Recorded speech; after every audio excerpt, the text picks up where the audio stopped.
चंपारण सत्याग्रह कहाँ है? 1917 में। अभी से लखनऊ समझौता मैंने खत्म किया, अब चंपारण सत्याग्रह क्या कर रहे हैं? 1917। चूंकि चंपारण कहाँ है? बिहार में। कहाँ है? बिहार। चंपारण बिहार राज्य में। कहाँ है? बिहार में। क्या है? चंपारण। इसी को चंपारण पूर्वी में चंपारण और पश्चिमी चंपारण में बांटा गया। क्या चंपारण कहाँ है? बिहार में। कहाँ है? बिहार। और यहाँ की समस्याएं सबसे विकट थी। यहाँ जो चंपारण में तिनकठिया पद्धति चालू था। क्या था? तिनकठिया। चंपारण में क्या था? तिनकठिया पद्धति। और ये तिनकठिया 3/20 थी। बताते हैं भी कहा है 3/20 क्या है। और ये तिनकठिया पद्धति कौन लागू किया था? निलाहे। कौन था? निलाहे। जो बड़े बड़े नील के व्यापारी थे, अंग्रेज व्यापारी थे, निलाहे कहा जाए। क्या थे? निलाहे। चंपारण में गांधी जी से मिले राजकुमार शुक्ल। राजकुमार शुक्ल के आमंत्रण में लखनऊ में जो मिले थे राजकुमार शुक्ल 1916 में लखनऊ समझौता में चंपारण में लखनऊ में चंपारण बिहार में आने के लिए क्या किए? आमंत्रित किए कि आप आइए और इस चंपारण की स्थिति से आप अवगत हुई। यहाँ निलाहे बहुत अत्याचार कर रहे हैं किसानों पर। क्या कर रहे हैं? जबरदस्ती नील की खेती कराने के लिए बाध्य कर रहे हैं किसानों को।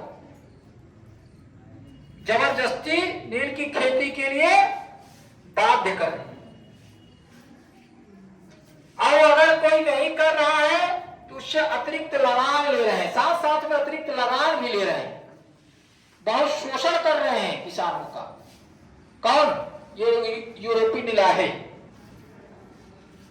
और ये तिनकठिया पद्धति चालू हुआ वहां पे। और इस तिनकठिया पद्धति मतलब 3 कट्ठा। एक देखो, इसमें 3 कट्ठा, 3 कट्ठा, 3 मतलब 3 बिस्वा। 3 कट्ठा बराबर 3 बिस्वा। यूपी में बिस्वा कहा जाता है कट्ठा को। यूपी में बिस्वा कहा जाता है। 3 कट्ठा तो जान ही रहे हो। और ये जो 20 कट्ठा में, 1 बीघा में कितने कट्ठा होती है? ऐसे देखो, 1 बीघा में कितना होता था? 1 बीघा में 20 कट्ठा होता है। कितना होता है? 20 कट्ठा या 20 बिस्वा।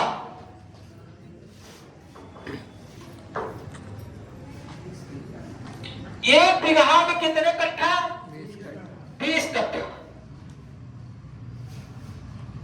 तो 20 कट्ठा में कितने कट्ठा को जो है नील खेती करने के लिए बाध्य किया गया? इसीलिए क्या कहा गया? 3 कठिया। 3 माने 3, 3 माने 3, कठिया माने बिस्वा। 20 बिस्वा में 3 कट्ठा। 20 बिस्वा में 20 कट्ठा में 3 कट्ठा। 20 कट्ठा में 3 कट्ठा क्या करेंगे आप? नील की खेती करेंगे। 20 बिस्वा में 3 जो है बिस्वा क्या करेंगे? नील की खेती।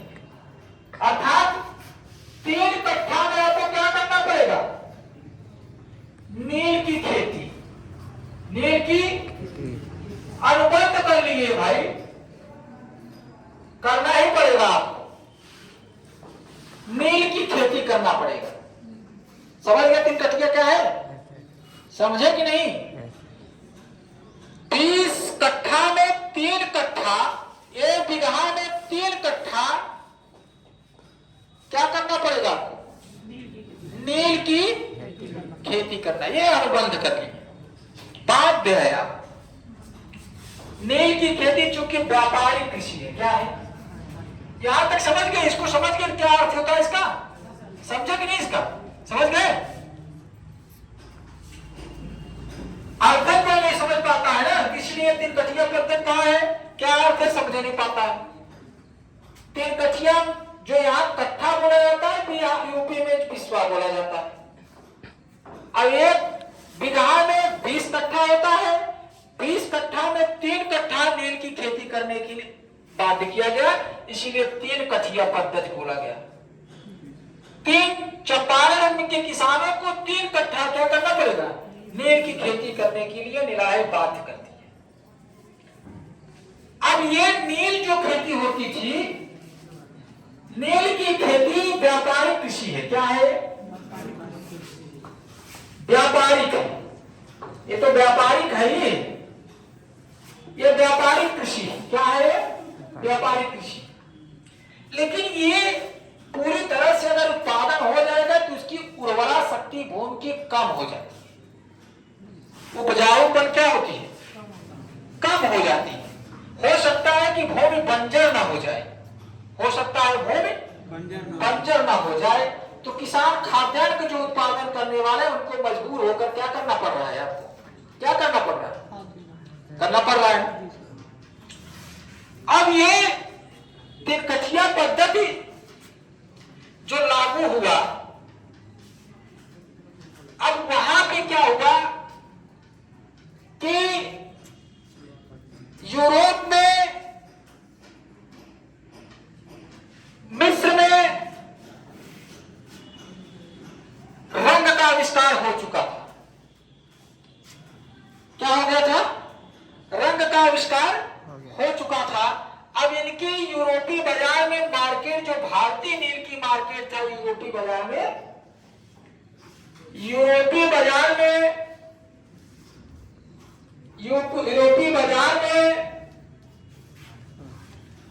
भारतीय नील का डिमांड, क्योंकि यूरोप में नील का जो है खोज हो चुका था, रंगों का उत्पादन हो चुका था, तो यूरोपीय बाजार में भारतीय नील की मांग क्या हो गई? कम हो गई। कम हो गई। क्या हो गई? कम हो गई। अब किसान, अब जो है निराहों को हानि होने लगा। क्या होने लगा? हानि होने लगा। तो अब ये जो हानि होने लगा, उस हानि को भरपाई करने से लिए किसानों से क्या वसूली? लगान, अतिरिक्त लगान। क्या वसूले? किसानों से लगान वसूलना चालू की। लगान वसूलना क्या की? चालू कर दी। बहुत मजबूर कर दिए किसानों को। उसमें राजकुमार शुक्ल भी किसान तो थे। क्या थे? वो भी प्रताड़ित थे निलाहे से। अब ये छोड़कर जाने वाले नहीं थे। इधर भूमि अनुपजाऊ हो रहा है, अब उधर जो है अतिरिक्त कर वसूल रहे हैं। तो उसी समय लखनऊ में 1916 में गांधी जी से राजकुमार शुक्ल भी वहां गए, गांधी जी से बुलाए कि आप आइए और यहां क्या करें, तिनकठिया पद्धति को समाप्त करिए यहां किसानों की स्थिति देखकर। गांधी जी 1917 में चंपारण बिहार में आए और चंपारण बिहार में आकर गांधी जी तिनकठिया पद्धति को समाप्त कराए। क्या कराए? बहुत से उनको रोकने का बहुत प्रयास प्रशासन के द्वारा किया गया, लेकिन गांधी जी क्या हुए? माने नहीं माने गांधी जी। और गांधी जी क्या किए? गांधी जी माने नहीं और गांधी जी अंत में निलाहों को कह दिए कि आप जो है जितना वसूली किए हैं, इसी में गांधी जी ने पहली बार सत्याग्रह का प्रयोग किया। क्या किया? सत्याग्रह का प्रयोग किया। गांधी जी ने सत्याग्रह का प्रयोग किया। गांधी जी ने क्या किया? प्रथम बार भारत में, लिख लो, प्रथम बार, एकदम क्लियर होना चाहिए, प्रथम बार भारत में सत्याग्रह का प्रयोग गांधी जी ने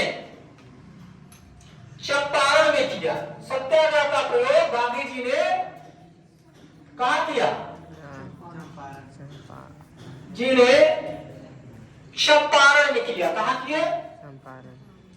चंपारण में की। कब? 1917 में। कब? 1917। सत्य और अहिंसा। सत्याग्रह का मतलब क्या हुआ? सत्य और अहिंसा। सत्य और अहिंसा, हिंसा नहीं, सत्य और अहिंसा का पालन जो नैतिकता पे आधारित होती, यह सत्याग्रह जो है सत्य और अहिंसा है। सत्य और अहिंसा का मार्ग है, हिंसा नहीं। यह सत्याग्रह नैतिकता का मार्ग है।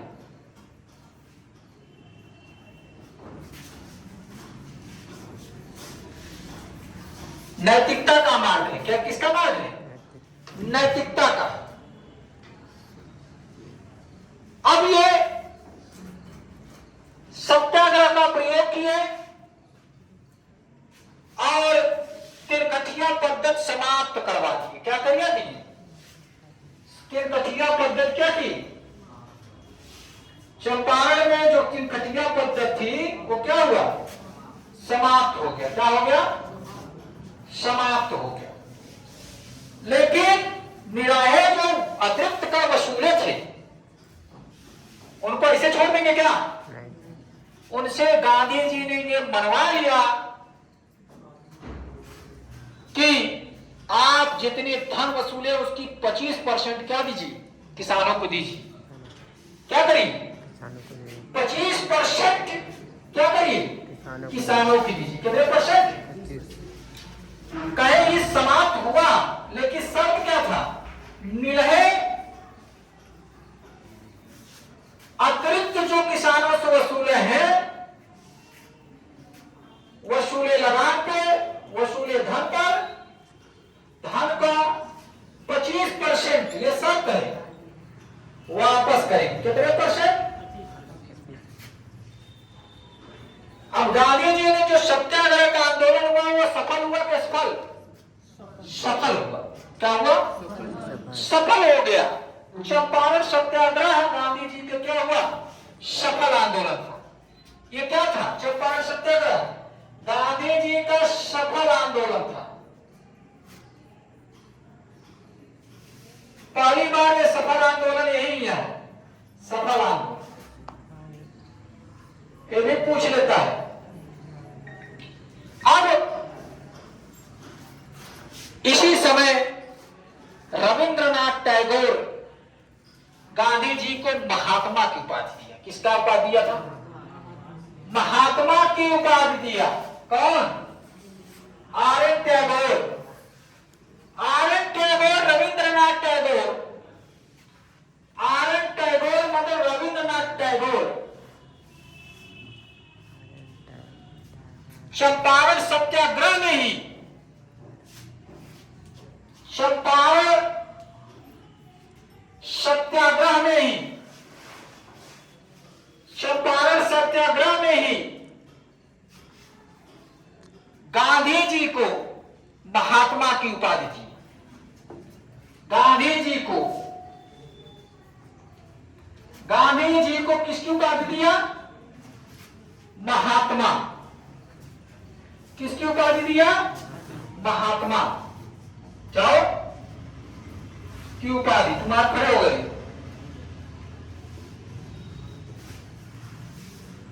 गांधी जी क्या उपाधि दिया? तो पूछ लेता है कि गांधी जी की महात्मा का उपाधि किसने दिया? रविंद्रनाथ। आर.एन. किस सत्याग्रह में दिया? फिर पूछ लिया महात्मा का उपाधि किसकी है? रविंद्रनाथ टैगोर की है कि गांधी की? गांधी जी का। किसकी है? गांधी जी का। कौन दिया? कहा? कौन से सत्याग्रह को दिया? सफल रहा कि असफल? सफल रहा। क्या रहा? तो गांधी जी को महात्मा उपाधि दिया आर.एन. टैगोर किस अधिवेशन में? किस अधिवेशन में? चंपारण सत्याग्रह में। किसमें? चंपारण सत्याग्रह में। देखो, और गांधी जी को जो सहयोग दिए इस आंदोलन में कौन कौन दिए थे? चंपारण सत्याग्रह, ये भी लिखना। ऐसे नहीं ऑपरेशन करते चले जाओ, ऑपरेशन होता चला जाएगा, एक भी कोई भी एग्जाम होगा जो छूटेगा नहीं। जो पढ़ो यहीं पढ़ो, बाद में कहीं नहीं पढ़ो। जो पढ़ो यहीं पढ़ो, बाद में कहीं और नहीं पढ़ो। लिखो गांधी जी के सहयोग, चंपारण सहयोगी कौन कौन थे चंपारण सत्याग्रह में? सहयोगी कौन कौन थे देखो, लिखो कौन कौन सहयोगी थे गांधी जी के जो चंपारण सत्याग्रह में गए। लिखो ब्रिजलाल किशोर,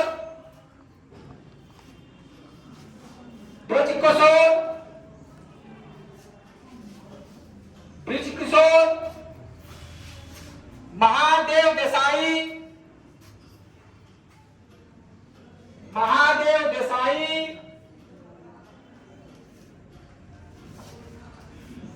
महादेव देसाई, नरहरि पारीख, पूछा है भाई, कहीं कहीं घुस तो पूछ लेता है। नरहरि पारीख, डॉक्टर राजेंद्र प्रसाद, ये तो प्रथम राष्ट्रपति थे। राजेंद्र प्रसाद ये कहां के थे? बिहार के ही थे। माननीय प्रथम राष्ट्रपति कहां के थे? बिहार के थे। सीआर एंड्रूज,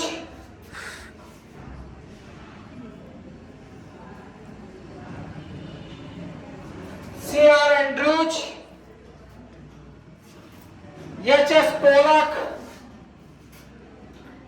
एचएस पोलक और डॉक्टर अनुग्रह नारायण सिंह। लिखो अनुग्रह नारायण सिंह, डॉक्टर अनुग्रह नारायण सिंह। चंपारण में गांधी जी का जो सहयोग दिए वो उनका नाम है doctor Rajendra Prasad, Narhari Parikh, CR Andrews, HS Polak, doctor Anugrah Narayan Singh, Brij Kishore, Mahadev Desai. Mahadev Desai, Brij Kishore, doctor Rajendra प्रसाद,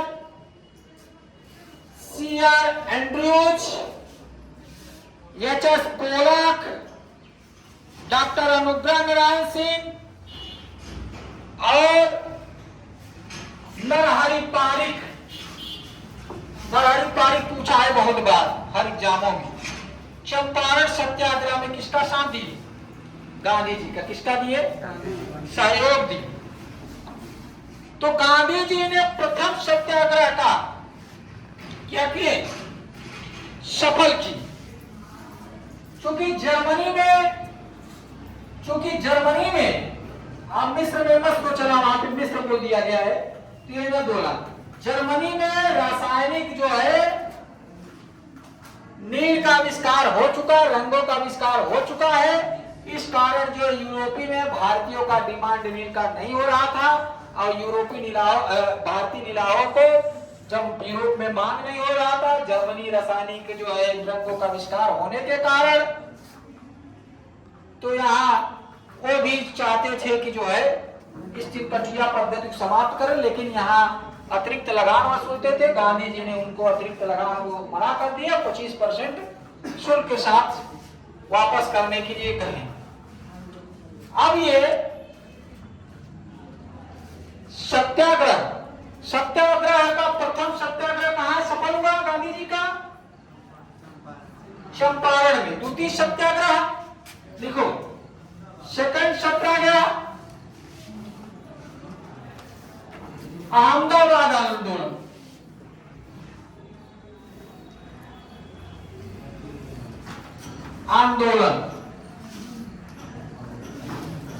द्वितीय सत्याग्रह अहमदाबाद आंदोलन।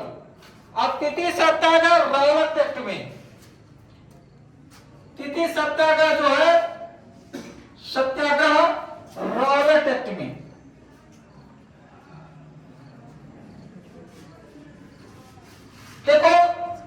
मान लीजिए सूती मिल था, अहमदाबाद आंदोलन सूती मिल 1918 में सूती मिल मजदूरों का बोनस के लेकर था, जिसमें मजदूर चाह रहे थे कि जो उस समय प्रथम युद्ध के समय या प्लेग हो गया था तो प्लेग के कारण 50% मालिक ने बोनस बढ़ा दिया।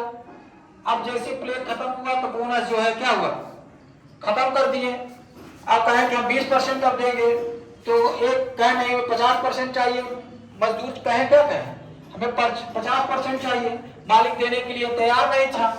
तो 1918 में गांधी जी आए और कहे कि न 20% न 50%, 35%, कितना 35% दिया जाएगा आपको। स्वीकार हो गया, मालिक भी स्वीकार किए बहुत मशक्कत के बाद और हुआ। और इसी में इनका जो अहमदाबाद आंदोलन था वो भी सफल हुआ।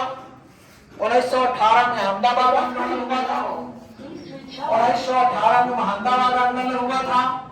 अब खेड़ा आंदोलन भी सफल हुआ, इनका तीनों आंदोलन सफल हुआ। खेड़ा आंदोलन 1918 में ही हुआ, ये भी सफल हो गया। अब देखो लेकिन एक चीज और था, ये आकाश खेड़ा आंदोलन आकाश को लेकर था। किसके लेकर था? आकाश। और ये आंदोलन ये था बोनस के लेकर। किसके लेकर? बोनस के लेकर था। किसको लेकर? 35% बोनस मान्य हुआ। मांग कितना रहे थे? 50%। मालिक दे कितना रहा था? 20%। मांग कितना हुआ? 20%। ठीक है। अब ये भी खेड़ा आंदोलन अकाल के लिए था। अकाल संहिता में दिया जाता था अगर किसी फसल को बर्बाद हो जाता है तो उसको लगान से छूट दिया जाए, सरकार उसकी सहायता करे, लेकिन ऐसा ब्रिटिश सरकार कर नहीं रही थी, इसलिए खेड़ा आंदोलन हुआ। और यहाँ भी उनकी तीनों आंदोलन सफल हुआ। गांधी जी का 1918 में खेड़ा आंदोलन हुआ और तीनों आंदोलन सफल हुआ। और रौलट एक्ट आया, इसको आगे हम बहुत विस्तार से करेंगे, लेकिन अभी इसी में समझा दे रहे। रौलट एक्ट आया। रौलट एक्ट बिना वकील, बिना सबूत, बिना दलील को किसी को बिना कारण बताए गिरफ्तार कर लिया जाएगा। क्या कर लिया जाएगा? गिरफ्तार कर लिया जाएगा। इनको लगता था कि जो सभी लोग जो है जो संदिग्ध के अनुसार जो संदेह में होंगे उनको गिरफ्तार कर लेगा सरकार, और बिना किसी वकील के कुछ नहीं, सजा आपका तय, सजा आपका तय। तो ये तो मानव अधिकार का हनन हुआ। और बाद में रौलट एक्ट का बहुत विरोध हुआ, बहुत विरोध हुआ। तो रौलट एक्ट तीसरी बार हुआ जो है, जो बिना वकील, इसको काला कानून के नाम से जाना गया, काला अधिनियम के नाम से जाना गया। रौलट एक्ट को जो बिना वकील और बिना दलील का काम किया, जो बिना कारण बताए किसी गिरफ्तार कर लेना, उसको सजा दे देना, इसकी बहुत विरोध है। निर्दोष लोग इसमें जो है सजा पाने लगे, है ना। जब बिना कारण बताए किसी गिरफ्तार करेंगे तो निर्दोष लोग सजा तो पाएंगे, ठीक है। तो एक तीसरी बार सत्याग्रह का प्रयोग रौलट एक्ट में किया, लेकिन भारत में पहली बार सत्याग्रह का प्रयोग कहाँ किए थे? चंपारण में, गांधी जी। लेकिन पहली बार, अगर नोट में लिखो, लेकिन पहली बार सत्याग्रह का प्रयोग, ये भी पूछता है, लेकिन पहली बार सत्याग्रह का प्रयोग गांधी जी ने दक्षिण अफ्रीका में किया, दक्षिण अफ्रीका में किया।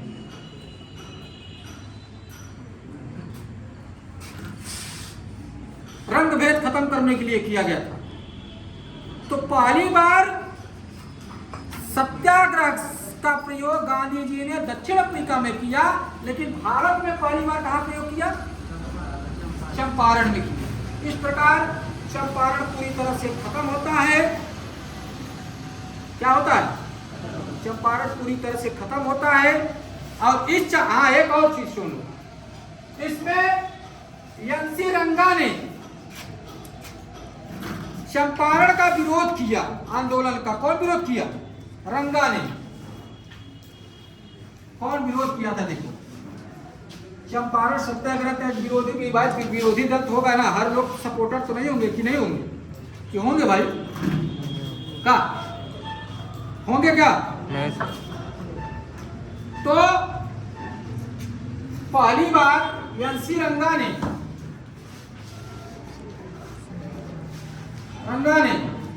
चंपारण सत्याग्रह का क्या किया? विरोध किया। गांधी जी का विरोध किया। क्या की? विरोध किया। तो पूछ लेता है कौन विरोध किया था गांधी जी का चंपारण में? एनसी रंगा ने किया। कौन किया था? अब पूछ लिया कि क्यों व्यापार खत्म हो गई निराहे का? तो जर्मनी रासायनिक रंगों का आविष्कार होने से इनका यूरोप में डिमांड कम हो गया, इसलिए जो है इनको हानि हुआ और इनको 25% बोनस के साथ इनको देना पड़ा। जो अतिरिक्त वसूले थे 25% जो है देना पड़ा साल में। ठीक है, हाँ।